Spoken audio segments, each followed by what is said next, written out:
ये खौफनाक और सच्ची घटना मुंबई की है। मुंबई फिल्म और टीवी इंडस्ट्री का देवता है। यहाँ हर रोज सैकड़ों फिल्म्स और सीरियल्स की शूटिंग चलती है। रोज हजारों एक्टर्स काम मांगने सड़कों पर उतरते हैं। किसी का करियर बनता है तो किसी की जिंदगी बर्बाद हो जाती है।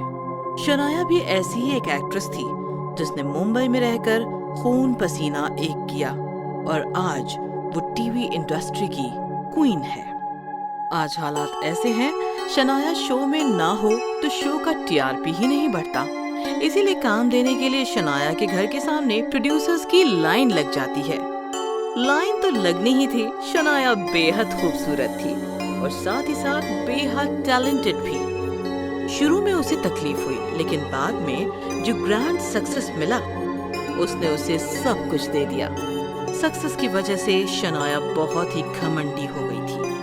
अब इतने सक्सेस के बाद घमंड तो बनता है। शनाया जिस सेट पर जाती उस सेट पर उसके घमंड के किस्से ना सुनाए जाएं, ऐसा तो हो ही नहीं सकता। स्पॉट, चाय लेकर आओ। अभी लाया मैम। स्पॉट ने चाय बनाई और चाय में 2 चम्मच शक्कर घोलने लगा। तभी स्पॉट इंचार्ज आया। ये चाय शनाया मैम की है ना? हाँ, क्या बात है? फेंक इसे, अभी के अभी फेंक और दूसरी चाय बना। पर बात क्या है? मैं कह रहा हूँ ना फेंक। शूटिंग बंद करना है क्या? अपना चेहरा जलवाना है क्या? शनाया मैम के चाय में सिर्फ आधा चम्मच शक्कर गिरती है, समझा? स्पॉट ने फौरन चाय फेंक दी और दूसरी चाय बनाकर उसने आधा चम्मच चीनी डाली। मैम का गुस्सा इतना डेंजर है? तू नया है अभी। ये बात 2 साल पहले की है। इसी प्रोडक्शन की एक सीरियल चल रही थी। शूटिंग होल्ड करो, मुझे चाय पीनी है। अभी लाया मैम। स्पॉट चाय लेकर आया और शनाया चाय पीने लगी। पहला घूंट पीते ही उसने चाय से भरा हुआ कप स्पॉट के चेहरे पर फेंक दिया। स्पॉट का चेहरा जल गया। चाय में शक्कर की दुकान खोल दी क्या? इडियट! पता नहीं चाय के कप में सिर्फ आधा चम्मच शक्कर गिरती है। मोटी हो गई तो सॉस के रोल करती फिरूंगी। निकल यहाँ से और दोबारा अपनी शक्ल न दिखाना मुझे। बेचारी का पूरा चेहरा जल गया होगा तो। तू चेहरे की बात कर रहा है? रात को उसे ही जलाना पड़ा। मतलब? वो स्पॉट सबके सामने हुई बेइज्जती बर्दाश्त ना कर पाया। उसने जहर खाकर खुदकुशी कर ली। ये बात बाहर ना जाए इसलिए प्रोडक्शन ने उसी रात उसका अंतिम संस्कार कर दिया। इसलिए कहता हूँ संभल के रहियो। पैकअप हो गया और शनाया अपनी कार में बैठ गई। मलिक, गाड़ी राजवीर साहब के बंगले पर ले चलो। राजवीर शनाया का बॉयफ्रेंड था। जल्द ही दोनों शादी करने वाले थे। शनाया ने राजवीर के साथ प्राइवेट टाइम बिताया और रात के 12 बज गए। बच्चा, अब मैं निकलती हूँ। स्वीटहार्ट, हम कल मॉरिशस घूमने जा रहे हैं। 2 बजे की फ्लाइट है। व्हाट? बेबी बताना चाहिए ना, कल शूटिंग है। एपिसोड बैंक भी नहीं है ज्यादा। मैं कैसे आ सकती हूँ?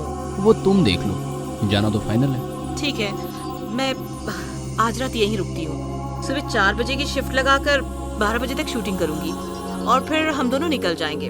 ओके? फिर क्या, शनाया ने प्रोड्यूसर को कॉल करके बता दिया और वो राजवीर के पास रुक गई। सुबह 4 बजे की शिफ्ट थी।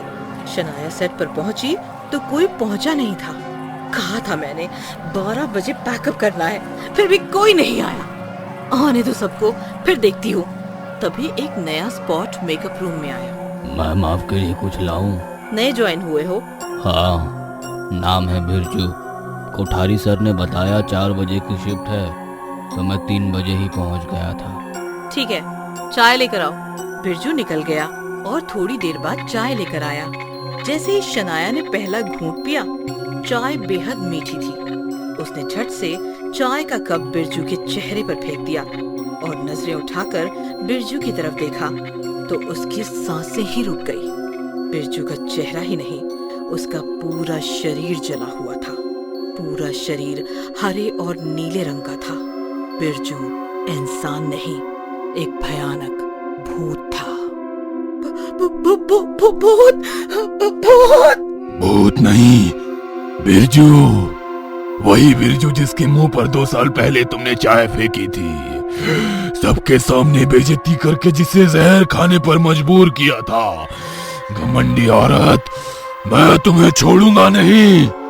ये सुनकर शनाया और ज्यादा डर गई और इधर उधर भागने लगी। दरवाजा पीटने लगी, लेकिन दरवाजा तो बाहर से बंद था। बचाओ, बचाओ, हेल्प, कोई है, प्लीज हेल्प। कोई नहीं है, सबको आने में कम से कम आधा घंटा लगेगा, तब तक मैं तुम्हें निपटा दूंगा। ये सुनकर शनाया बिरजू के सामने गिड़गिड़ाने लगी। प्लीज प्लीज मुझे छोड़ दो, मैं अपनी गलती मानती हूँ। तुम जो कहोगे वो मैं करने के लिए तैयार हूँ, पर प्लीज मुझे छोड़ दो, मुझे जाने दो। अगर ऐसा है तो मुझे मेरा वो शरीर लौटा दे जो तुम लोगों ने सुनसान रात में जलाया था। मेरी जान मुझे वापस लौटा दे। ये इम्पॉसिबल है, तुम कुछ और मांगो। अगर ऐसा है तो मुझे और कुछ नहीं चाहिए, मुझे बस तुम्हारी जान चाहिए। ऐसा कहकर बिरजू ने झट से शनाया की गर्दन दबोच ली और जहर की बोतल निकाली। बोतल देखकर शनाया डर गई और छटपटाने लगी, लेकिन बिरजू के सामने उसका बस नहीं चला। बिरजू ने उसका मुंह खोलकर बोतल उसके मुंह में उल्टी कर दी। थोड़ी देर बाद पूरा का पूरा जहर शनाया के पेट में चला गया और वो तड़प तड़प कर मर गई। आधे घंटे बाद सेट पर बाकी लोग आने लगे। डायरेक्टर स्क्रिप्ट समझाने जैसे ही शनाया के रूम में गया, शनाया की लाश जहर से हरी नीली होकर पड़ी थी। लाश देखकर डायरेक्टर के होश उड़ गए। वो काफी देर वहीं खड़ा रहा और फिर बोला, उस बिरजू स्पॉट वाले को जब हमने जलाया था, उसका बॉडी भी ऐसे ही हरा और नीला हो गया था।